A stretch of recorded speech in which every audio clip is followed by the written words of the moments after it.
একটা সময় ছিল যখন কাশ্মীরকে জঙ্গি ঘাঁটি হিসাবে ব্যবহার করা হতো সারা ভারতে জঙ্গি কার্যকলাপের জন্য। ইসলামিক সন্ত্রাসবাদের গেটওয়ে তৈরি হয়েছিল কাশ্মীর। পাকিস্তান থেকে ট্রেনিং নিয়ে তারা ভারতে ঢুকতো, ভারতের নানান জায়গায় নাশকতা করতো। আমরা 2014 সালের আগে দেখতাম প্রায় সারা বছরই এখানে ওখানে সেখানে বোম বিস্ফোরণ হতো, মানুষ মারা যেত, সন্ত্রাসবাদী কার্যক্রম। এখানে কোনো আহ, জিনিসপত্র কিছু পড়ে থাকলে, কোনো বাক্স, কোনো ব্যাগ, কোনো খেলনা পড়ে থাকলে কেউ হাত দেবেন না, পুলিশকে জানান, বোম হতে পারে। আমরা দেখতাম এরকম এরকম বোম হতো। অনেক সময় পার্কেও এরকম বোম থাকতো, সেই বোম মানে খেলনার মতন রূপে থাকতো এবং সেগুলো খেলতে বাচ্চারা গিয়ে সেই সব হাত দিয়ে বিস্ফোরণ হয়ে মারাও যেত আমরা দেখতাম। কাশ্মীরের 370 ধারা বিলোপের পর বর্তমান কেন্দ্রীয় সরকারের সদিচ্ছায় জঙ্গি কার্যকলাপ প্রায় বন্ধ হয়ে গেছে। এখন তাদের জঙ্গি কার্যকলাপ যদি তারা করেও, তার এগেনস্টে কেন্দ্র সরকার সেনা মারফত এমন সব অ্যাকশন নিচ্ছে যে পাকিস্তান এখন ভয় পাচ্ছে জঙ্গি কার্যকলাপ ভারতে সরাসরি ঘটাতে। তো তারা এখন একটা নতুন রাস্তা নিয়েছে, তারা পশ্চিমবঙ্গকে গেটওয়ে বানিয়েছে। তাদের বন্ধু সরকার রয়েছে পশ্চিমবঙ্গে। তারা ঘোষণাও করে মাঝে মাঝে যে আমাদের সিম্প্যাথাইজার আছে। কে? কেজরিওয়াল, রাহুল গান্ধী, মমতা ব্যানার্জি, এরা নাকি তাদের সিম্প্যাথাইজার। তারা নিজেরাই ঘোষণা করেছে। তো তাদের বন্ধু সরকার আছে, এদিক দিয়ে জঙ্গি কার্যকলাপ শুরু হয়েছে। আমরা কি দেখছি, এখানে আমাদের 2216 কিলোমিটার পশ্চিমবঙ্গের সঙ্গে বাংলাদেশের বর্ডার রয়েছে। তার মধ্যে প্রায় 500 কিলোমিটার কাঁটাতারের বেড়া দেওয়া যাচ্ছে না, কেননা রাজ্য সরকার জমি অধিগ্রহণ করে কেন্দ্র সরকারকে দিচ্ছে না। কেন্দ্র সরকার টাকা দিয়েছে, জমি অধিগ্রহণ করে আমাদেরকে দাও, আমরা বেড়া দেবো। রাজ্য সরকার দিচ্ছে না, বেড়া দেওয়া যাচ্ছে না, এবং সুন্দরভাবে এইসব যত রকম দুষ্কৃতি, নকল টাকা, তারপর আপনার এই মাদকদ্রব্য, নেশার এই ড্রাগ ইত্যাদি, এবং মানুষ চালান, চোরাচালান, সমস্ত কিছু, সমস্ত অপরাধী কার্যকলাপ এই খোলা বর্ডার দিয়ে হচ্ছে। সেই খাগড়াগড় মনে করুন, বুদ্ধদেব ভট্টাচার্য যখন ক্ষমতায় ছিলেন, তিনি বলেছিলেন যে রাজ্যে কয়েক হাজার খারিজি মাদ্রাসার মাধ্যমে জঙ্গি কার্যকলাপ হচ্ছে।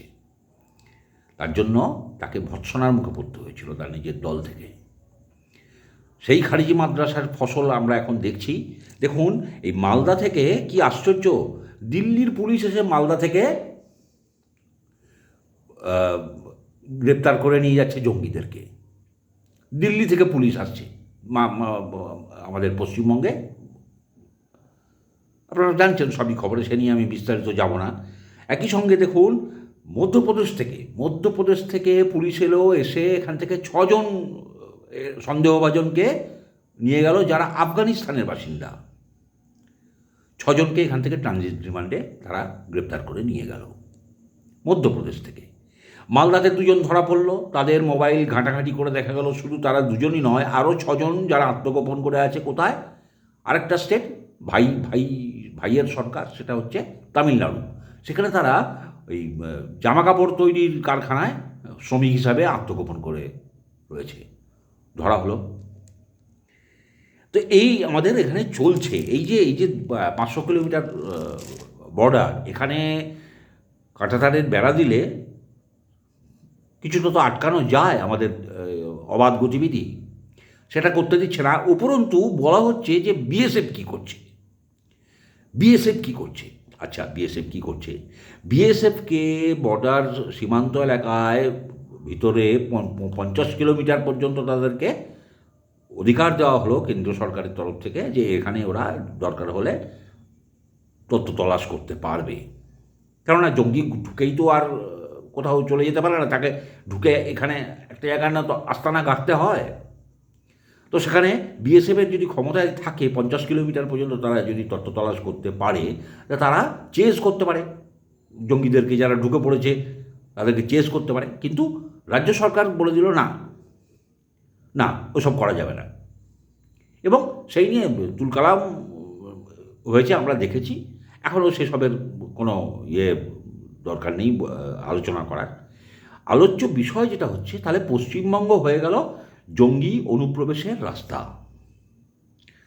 আর এই বিষয়ে কোনো সন্দেহ নেই, জঙ্গি অনুপ্রবেশের রাস্তা এবং জঙ্গি কারখানা। এখানে জঙ্গি তৈরি হচ্ছে, এখানে পশ্চিম বাংলাদেশ থেকে এখানে ওই জঙ্গি মদতদাতা এবং জঙ্গি হওয়ার জন্য যে অনুপ্রেরণা দিতে আসে যেসব মোল্লারা, তারা এখানে এসে ওয়াজ মেহফিল করে, তারা উৎসাহ দেয় কীভাবে কাফিরদেরকে মারতে হবে, কীভাবে ধ্বংসলীলা চালাতে হবে, কীভাবে মেয়েদেরকে টেনে বের করে নিয়ে আসতে হবে।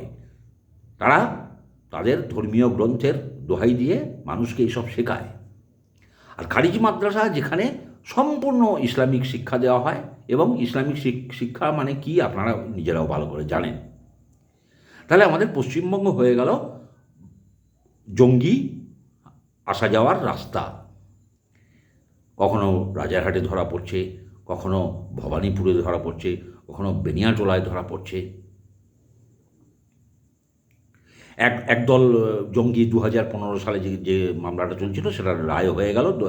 তাদের কারো জনছয়েক বোধহয় ছিল, তাদেরকে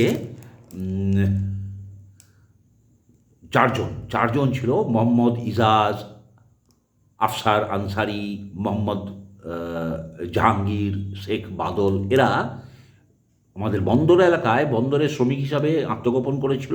তাদের কাজ ছিল বন্দর এলাকার নানান ইনফরমেশন পাকিস্তানে চালান করা।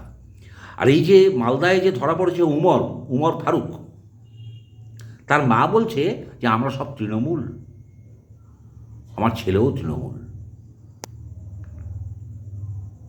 আমি বলছি না, উমর ফারুকের মা বলছে। তাহলে আমরা কোথায় বাস করছি? আমরা কি ভরসা নিয়ে আমরা বাস করছি? আমরা কোন ভরসা নিয়ে রাত্রেবেলায় ঘুমোবো? পশ্চিমবঙ্গের মানুষকে এই সব দেখার পরেও চুপচাপ থাকবে? আমি হিন্দু মুসলমান উভয়কে বলছি, দেখুন, জঙ্গি কার্যকলাপ যদি শুরু হয়, তাহলে কিন্তু কেউ ছাড় পাবে না। জঙ্গিরা যখন বিস্ফোরণ করে, তাতে কিন্তু হিন্দুও মারা যায়, মুসলমানও মারা যায়। তাহলে এগুলোই চলতে থাকবে আমাদের রাজ্যে। আমাদের পশ্চিমবঙ্গটা কি তাহলে এবারে কাশ্মীর হয়ে যাবে?